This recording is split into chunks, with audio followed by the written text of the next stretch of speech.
got Jody Burks back again, and I have RK Kliebenstein. RK, I hope I'm saying that right. I know I've asked you 100 times if I'm saying that right. Yay! Awesome. Well, RK's in charge of this session, so I'm sure you're sick of seeing my face at this point, audience. So I'm going to let RK take it away. Thanks, Jess. So glad to have the opportunity to share with you and to get some time with Jody, my colleague in Florida here, who we seem to never meet very often unless we're like in Las Vegas or someplace really bizarre. But our paths have crossed professionally a number of times over the years, and I consider her a really great resource. And so sometimes when I'm looking and trying to dig through development data or acquisition data, she is the lifesaver that comes along and finds those tidbits and shows me how to extract the information I need. And so Jody, I want to just first of all say how much I appreciate that and how willing you are to share and how much fun it's been to be able to work with you over the year. Well, thanks, RK. I feel the same way. I know we've probably been in the industry about the same time, and it's funny, like you said, that we're both in Florida, opposite coast though. So I guess yeah, we tend to run into each other out of the state more often than not. So as young as I've been in the industry for 100 years. For 100 years. So how do I use the available data to, if I'm acquiring or I'm trying to develop, how do I use that data to make a better buying decision? So, you know, and I feel like you're the guru too, so I may throw some of these questions back at you, but, you know, with Stortrack, I'll pull up the data points that we have, like you said, and really look at, you know, where do you get the data and how can that help you? I just heard the session right before us. It was Andrew Freeman from KO Storage, and one of the things he was talking about, he was like sizing up the deal properly, and I think that that's part of you know, your input too, of looking at the data and looking at the market, that it's, you know, you don't just always want to go jump in and go for that. You really need to look at the data to make some good decisions. So I'm actually going to jump into, we just released Market Explorer, which has some awesome ways to visualize the market and also look at the data points. So let's take a look at some of these. I think you have said before, and when I talk to people and go on, they're looking. One of the main things is supply, right? Absolutely. Yeah. And can you see the map? Yeah, I get a good visualization. What does the red denote? Yeah, so the first thing we did, we just populated the new Stortrack Explorer, and the red, there's a check mark here for you to show you all the self-storage facilities here over the US. So there's pretty hard to count all these dots, but probably over 50,000 self-storage facilities. The next thing that you can look at is development. And I don't know if you're able to see the green is starting to populate. So now you've got supply, and now you've got new supply that may be coming into the market, right?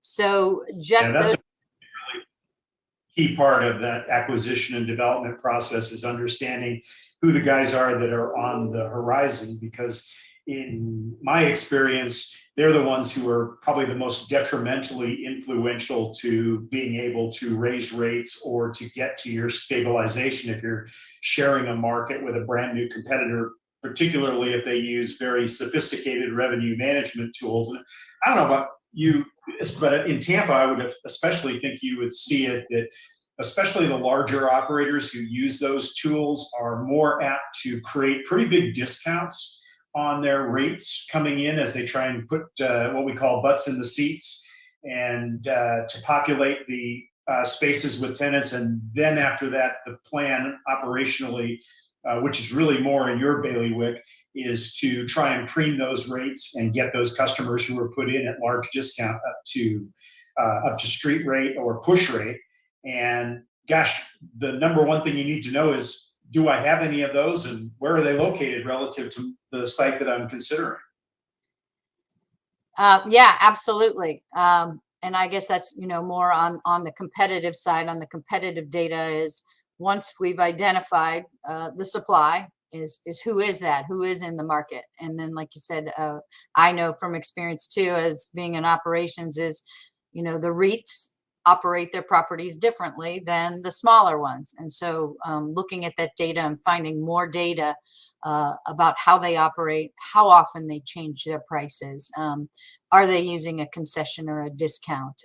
All of those things are very important. And like you said, to not just look at the supply or the location, you need to know if this is going to be a good investment, right? If it's going to make money, if it's going to move on here. So you mentioned Tampa. So this is just the market. This is the Explorer. So we can put in Tampa and it can bring up some of those data points for you. And then we could drill into even more, obviously, if you want to look at the rate data. So here we've got some information about rate trends, which in this market, and Tampa is a large market, a large MSA, so it's pulling a lot of data here, but it shows that those rates have been trending up crazy over the last year. We've got 96% here. So some markets are going to be higher, some are going to be lower. We could take a look at a smaller market, and I don't know if it's really called a tertiary market, if it's inside the Tampa market. But if you change here from looking at Tampa, that shows you the net rentable square feet, the square foot per capita, square foot per household. Like you mentioned, there's 16 REITs in the market here, only 8 small operators. So again, good insights into what kind of data you're looking for in making that decision if it's a good market to go into. So if we look, Jody, how do you get that? Go ahead. How do you get that information? That's really great information to have, but how do you collect that information? So Stortrack collects data every single day. We've got a group of over 200 and probably closer to 250 in our data and development team that's collecting this data every day. We do go out, I guess, on the interweb, if you will, and we have scripts that track all of the sites for self-storage facilities, your websites. We go to county websites, sites for on new development, if what planning and phase, different things. So we are just constantly searching all those data sources. We've been collecting self-storage data since 2014, and so we've really honed in on a great process to be able to do that. Wow. So when we kind of look at that data, because it's interesting that you're able to bring that in. One of the things I always struggle with, and you had an important word in there, I think, when you said something about, the trend, because there's a huge difference in analysis often. If I take a point in time data point, like I go out to the internet and find the rates, because the easy way to do it for somebody is they look at the address and then they just Google the address and it pulls up 5, 6, 10, whatever it is, ranked sites that are nearby, and then they look at the rates for those sites. But with flash sales that go on, and with situations that occur, like maybe there's an auction the day before, and so they have 10 additional 10x10s that hit the inventory, and that triggers the algorithms to change the revenue management. There's really a very big danger in my mind of using point in time rates, whereas if you guys have been collecting that data since 2014, well, you ought to be able to give us a pretty good trend line. And I know when I use Stortrack, because I use it frequently, I'm almost always comparing like the 3-year to the 1 year and then that 90-day look back. And that's what's been very helpful to me, because I can kind of take the pandemic out of it, if you will, by not looking at that 2-year or 1 year nearly as much as I look at that 3-year, and then trying to see where the rates are in that. And I think one time you might have even showed me that you can find a specific day and find the rates per day. Is that still the case? Yeah, yeah. I think I shared, changed my screen share here. We've got a rate history by store graph here. Right now, what we're looking at is market averages, but you can also put the actual competitor on the map here. So let's just take a look at, and we're looking, you also have the ability to select different sizes of units. I've got all units. So let's see if there's a 10 by 10 standard or Hey, Jody, what are those spaces in there in the data? Like this one only has a little bit there. yeah, so we're looking at a 10 by 10 standard. When there's no when there's a break in the line, that means it's kind of tracking inventory. So we showed you we had a price here on June 21st. The market average was $92. In this case, we have out of space storage at $92 because there's only one in the market. But as you scroll over and go to July 2nd, there's no pricing data available. So we're assuming that they've rented that unit, that they were out of inventory for a particular amount of time until they come back online at July 15th. And you'll see since they ran out of inventory, they pushed the price up to $99. Which makes sense. If you're operating a facility and you're running out of inventory, you want to push that price up. So this particular unit doesn't have a lot of good data to compare against other competitors. So sometimes you got to move around, find a different unit, take a look at what units are advertised in this market to get a better look. But like you said, you can drill down here. You can go back 3 months. You can go as far out as 3 years. So you can look at what that inventory was on a specific day. Again, we were back in June here. So now the 10 by 10 was at, or we're looking at a 5 by 10 where the price is at $65. That's fascinating. I need to start using more of that drill down when I look at rates in a market. And can you show me like a trend line? I think I saw that feature once before, maybe. So we are going to add the next graph here. I think is the average rates history. Should show us a trend. Hang on for that to populate. And I don't have any kids here gaming today, so let's see how much internet we've got. Let's see, again, we're looking at all units. So let's take 5 by 10.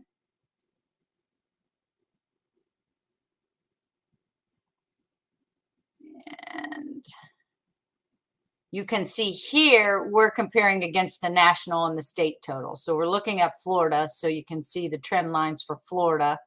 Now we jumped into the Dade City market, so it's a small market. So we're not looking at a lot of, again, I need to find one with more unit availability, I guess. Maybe climate control would be better to look at in Florida. Sure. So and now recently we just had a property on the market and sell in Dade City. So that's, I can see where someone would be actually using that specific information. Storms.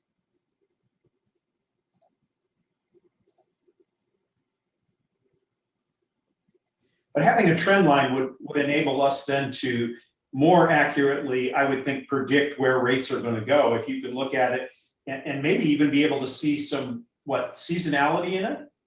Right.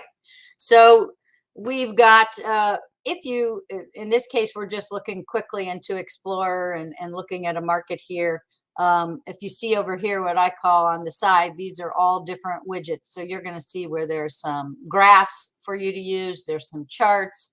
It also will print out a full PDF report for you and giving you those graphs and trend lines on each individual unit size so that you can track those better and print it out in a PDF report, again, depending on how you like to view the data. We do have Excel data available for you to look at it too. So everybody likes to visualize the data, data a little differently. And we've got many different options for you here. Like you said, some people look more at, want to know maybe demand, population, demographics. Some people want to drill down into the rate history more. The competitor data is here for you to look at who all the competitors are in this market, maybe how far away they are from your location, and looking at, again, more data here. Was very cool when I used the tool was you said you were able to calculate square foot per capita, which means that you have the population data, and then you also have to have, in order to generate that, the individual store square footage data. And I know I look at that all the time and how important that is to you, because a competitor who only has 15,000 square feet, for example, versus a competitor who may be owner operated as well, but they have 85 or 90,000 square feet, the influence of that competitor, even though they might be further away, might be greater on my subject site than somebody who's 15,000 square feet and doesn't have really much to rent because they've taken advantage of a really great market that we're in right now, and it's easy to fill space. But it gives me a much better idea of what that influence is from both large and small competitors, and allows me to kind of sort and decide who's the most influential. I know we used to call it primary competitors and secondary competitors. So again, we're looking at Dade City here, and so I just selected, I think we're at a 5-mile radius. So not a lot of competitors here, but just as you pointed out, what the kind of data that you would be looking for is all consolidated here for you. So the competitor by name, the distance, we've got the total square footage, the rentable square footage, and then this tab, and again, which would be good to look at in a report, is we're tracking the inventory online. If there's a green check mark, that means this inventory is available today with a price. If you see the eyeball with the strike through, that means that we've normally been tracking this unit type with a price, but we don't see it today. So again, the assumption there being they're out of that unit type. It either says call for availability, or it's changed to not having the unit represented online at all. Now we do have a couple small competitors here, and you see all red X's. So they may not advertise online at all. They may have all call for availability or send the email, request a quote. So we wouldn't have the pricing for you here, but we still would have, like you had mentioned, the size of the facility, how much square footage, how many competitors are in this market, to give you that data to let you make those decisions on, is this the right market to continue to look at, to go into. Yeah, Jody, I think when you said that it was a 5-mile radius and there were only 5 competitors, I think we lost about 25 viewers as they immediately started to find the site in Dade City. Now it's funny too when you look at the map, and sometimes there may be waterways and different things in the way that it may look like a large area, but you can't rent in you can't build in a preserve, you can't build in a state park, so there will be some things that may again require further investigation, or really looking at the data the best way that you can. And did I hear you say that, because I don't use that feature, I don't know of it, but can you export that to like a PDF or Excel to manipulate the data? From the map view or the other view? Just from the widget. Just from the widget itself. So there are a few Excel downloads in here. Most everything is easily downloadable into PDF. Most of them that way. So I see Jessica is running out of time. Am I like the Grim Reaper coming in telling you that your time is limited? 20 minutes goes so fast. So it does. Just giving you a 2-minute, well, actually a 1-minute warning in case anyone from the audience has questions. If we can't get to your questions live, we will totally shoot those over to Jody and RK from Stortrack so they can answer them for you. And I think we put together a slide here of RK, and again, just, you know, data-driven decisions helping you with the bottom line. I think that these are many of the points that you consider when you're looking at a market. And like you said, the rental rates, demand, avoiding oversupply, checking all those things for you before you go into the market there. So I did just add this. We just released, I said, this Stortrack Explorer. We have had many people use Stortrack and looking at the market reports, and was previously called MVP, so that you're able to search the map the way that we brought up today. And we've had some really good feedback that people like doing that instead of having to pinpoint an address, where they can start searching the map and you know, focusing on whether you want to look at a primary, a secondary, or a tertiary market. If you go to Stortrack, the explorer.stortrack.com, there is a free level for you to sign up to kind of start investigating the data there for you to help you make these decisions. You know, every time I talk to you, Jody, I just learn more and more, and I sure appreciate the fact that you're able to navigate around that site so well, and it's so easy, it looks like, for us to pull that information out. So just want to always tell you thank you for helping me out to pull these and extract these data points so that I can use them. And I'm sure that a lot of you else out there would also have the same kind of benefit that I do, being able to kind of dig in deeper and get information, but also be able to look at it high level. So Jody, thanks a lot again for a little Q&A, queuing in there to get me better acquainted with what you do. Well, thank you for your expertise, because I just do the demos, and you're the guy. You're the guy to ask all those You questions. are the guy, the guru, the guru RK. I send RK lots of questions all the time when I need help. That's for sure.